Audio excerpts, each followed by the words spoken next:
Hola chiquillos y chiquillas del Liceo Araucanía. Gusto en saludarles nuevamente. Le habla su profesor de Historia, Geografía y Ciencias Sociales, profesor Víctor Hugo Ríos. Le envío un gran abrazo fraterno a todos mis estudiantes de séptimo año básico.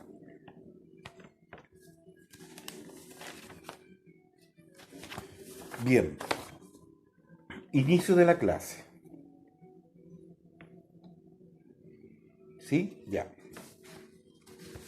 Vamos a seguir trabajando el texto escolar en esta oportunidad de la página 118 a la 100 a la 127 del texto escolar. ¿Ya? Recuerda que estamos estudiando ya la unidad número 3, lo que corresponde a la Edad Media. ¿Y qué es lo que vamos a trabajar el día de hoy? Que después de la caída del Imperio Romano, la Iglesia Católica y el cristianismo funcionó como un elemento unificador de la Edad Media. ¿Ya? Bien. ¿Qué más también vamos a trabajar en esta oportunidad? Unos conceptos que van a ser primordiales, son 10 conceptos para comprender esta guía que tú los tienes que buscar y también nos van a servir para la futura evaluación que vamos a tener.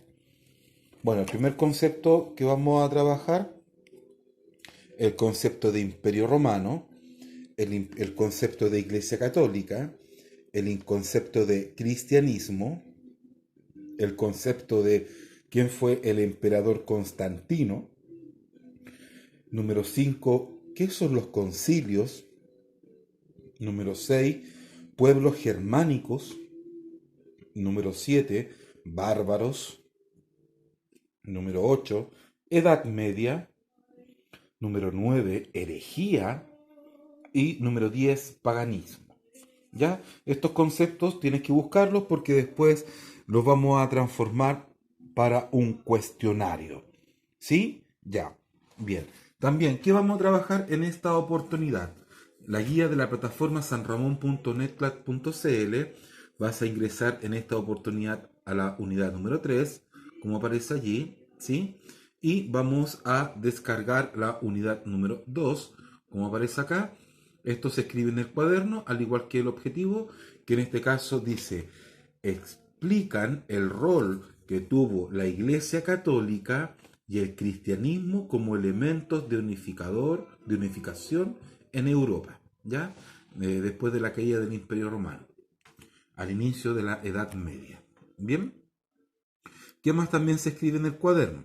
Se escriben estos conceptos que aparecen acá. Dice, define con tus palabras los siguientes conceptos. ¿Qué significa obispo? Lo vamos a trabajar al tiro.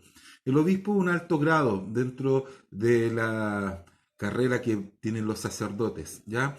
Los obispos es un alto grado dentro de un país que así va, las funciones que tiene él es nombrar a otros sacerdotes, ¿ya? El alto, el alto más grado es un cardenal y después vienen los obispos. Bueno, concilio. Concilios es un acuerdo, un encuentro, una reunión, ¿no es cierto?, de altos grados, ¿no es cierto?, y distintos estamentos de filosofías o generalmente lo trabaja la Iglesia Católica. Teología. La teología es la ciencia que estudia, ¿no es cierto?, el Evangelio y trata de darle una explicación científica a los fenómenos del cristianismo. La herejía. La herejía son acciones, ¿ya? Que hacen generalmente un cristiano en que son contra a las prácticas católicas. Y el pagano es alguien que ya no ejerce las prácticas del cristianismo. Bien, después también tenemos la pregunta número 2, como aparece allí, es que se desarrolla en el cuaderno, ¿no es cierto? También la pregunta número 3, como aparece allí, la 4. Hay una guía interesante, la 5 y la guía final. Y también lo que me interesa a mí, que tú puedas desarrollar la autoevaluación, ¿no es cierto?, de tus aprendizajes, ya como ya lo hemos trabajado en las guías anteriores. Bien, ya chicos y chicas, continuamos. Desarrollo. Bueno, recordemos, ¿no es cierto?, que nosotros estamos acá en Chile, ya si nos ubicamos en el globo terráqueo, estamos acá, ¿no es cierto?, en Chile, en Santiago, y nos vamos a ir, ¿no es cierto?, según este globo terráqueo, a Europa, como aparece acá, pero como no se puede apreciar bien allí, lo vamos a ver de esta manera. ¿Ya? Vamos a trabajar a través de un atlas. En este caso es un atlas físico. ¿Sí? ¿Qué es lo que vamos a estudiar? Como ya lo hemos visto anteriormente, tenemos acá a Europa, ¿no es cierto? Aquí el estrecho de Gibraltar, para el mar Mediterráneo, ¿no es cierto? La península itálica, como tú ves acá, con Italia, ¿no es cierto? Después tenemos acá la península de los Balcanes con los griegos, que ya lo hemos estudiado, ¿no es cierto? Acá está Mesopotamia, Egipto, en África, en Asia Menor, ¿no es cierto? India, China, para esos lados, ¿no es cierto? Europa, Gran Bretaña. Bien, entonces, ¿qué es lo que vamos a trabajar el día de hoy? El día de hoy consiste en comprender que a la caída del Imperio Romano, el cristianismo va a funcionar como elemento unificador. ¿Ya? Entonces, lo primero que nos invita a nosotros esta guía es comprender cuál es la función del cristianismo. Bueno, el cristianismo es una corriente que nace bajo la filosofía de Jesús, ¿no es cierto? Acá en Palestina, en esta tierra, en este sector, ¿no es cierto? Mientras tanto el Imperio Romano tenía la Pax Romana, como ya la habíamos visto anteriormente, la Pax. Y uno de los puntos, ¿no es cierto?, es Palestina, ¿no es cierto? Acá en Jerusalén, Belén, nace Jesús y va a tener una filosofía de vida, va a tener seguidores, ¿no es cierto? Distintos símbolos, ¿no es cierto? Que van a ser representados, ¿no es cierto? Para su expresión de estilo de vida, ¿ya?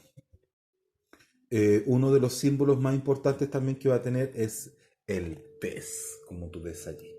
¿Ya? Entonces dice acá, investiga por qué los primeros cristianos usaban el pez como símbolo, ¿no es cierto?, de concepto griego.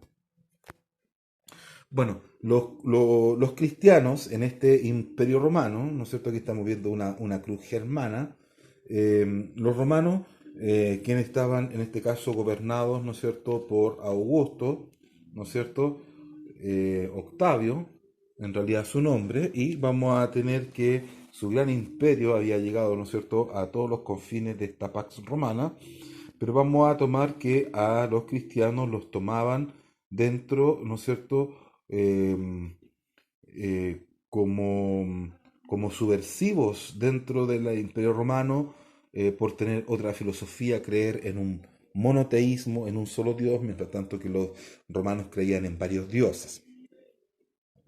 Y el cristianismo va a ser perseguido, van a tomar varios cristianos, los van a tirar al Coliseo romano a pelear, ¿no es cierto?, contra los gladiadores o animales. Bueno, los cristianos, así como en algún minuto van a ser perseguidos, después más adelante con el señor Constantino van a ser aceptados, ¿no es cierto?, como dentro del imperio, como otra religión a través de la libertad de cultos, ¿ya? Y se van a empezar a desarrollar distintos concilios donde ya las prácticas romanas y cristianas van a estar dándole una unidad a este imperio romano devastado porque ya los pueblos germánicos están invadiendo Roma. Entonces, ¿qué es lo que vamos a tener? Vamos a tener un edicto, ¿no es cierto? El edicto de Milán, que es un acuerdo, ¿no es cierto?, de la Iglesia Católica que va a promulgar, como dije yo, la libertad de culto en el imperio. Y después, más adelante, vamos a tener el edicto de Tesalónica, que le va a dar la posibilidad también a los cristianos, ¿no es cierto?, como ser la religión oficial del imperio romano. ¿Ya? Entonces, como ya vimos, las prácticas romanas, como están en decadencia, el cristianismo que antes era perseguido y era llevado al Coliseo romano, en esta oportunidad va a tener una ética de vida y una práctica, ¿no es cierto?, que cuando llegan las invasiones germánicas empiezan a apoderarse y hacer válidas y validarlas para ser aceptados en este devastado imperio romano. Entonces, ¿qué va a pasar eh, con este imperio romano devastado? Van a llegar las invasiones germánicas, ¿no es cierto? En esta oportunidad vamos a ver que los europeos se van a ver impactados por distintas invasiones. Es por eso que los europeos van a empezar a crear distintos castillos y fortalezas medievales para resguardarse, ¿no es cierto? Y así también varios germanos, ¿no es cierto?, que están invadiendo. Mira aquí un barco vikingo, ¿no es cierto?, que está en estos ríos.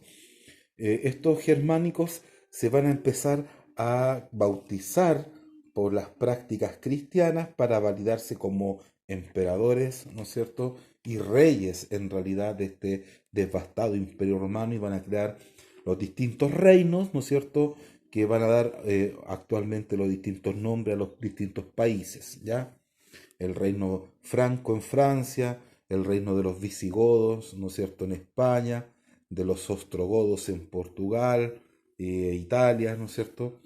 Entonces, ¿qué va a pasar con los germanos? Los germanos se van a validar y se van a bautizar y a aplicar las prácticas cristianas como antiguo referente de un legado de un imperio romano que ya estaba en constante decadencia.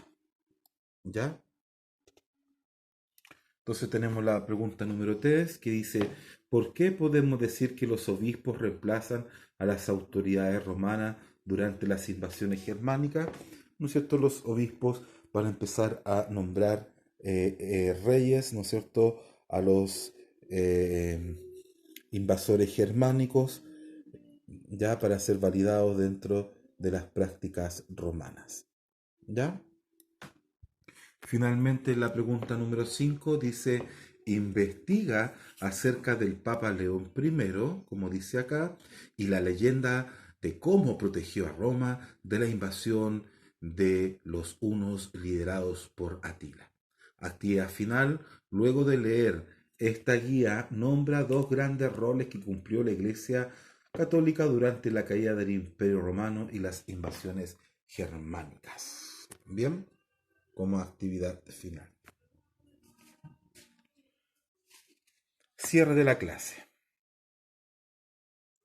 Bueno, dijimos que Roma había tenido, ¿no es cierto?, una pax romana grande, imperial, que abarcaba todo el Mare Nostrum, todo el mar Mediterráneo, pero ahora se ve, ¿no es cierto?, amenazado por las distintas invasiones germánicas.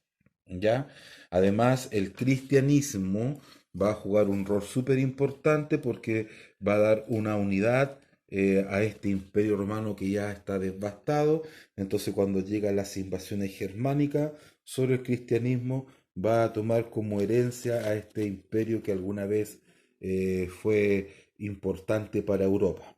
Entonces, ahora con las invasiones germánicas, los germanos, para poder validarse frente a este territorio europeo, se van a bautizar y van a crear distintas iglesias católicas, para decir que son continuadores de un legado histórico, en este caso el legado de Europa.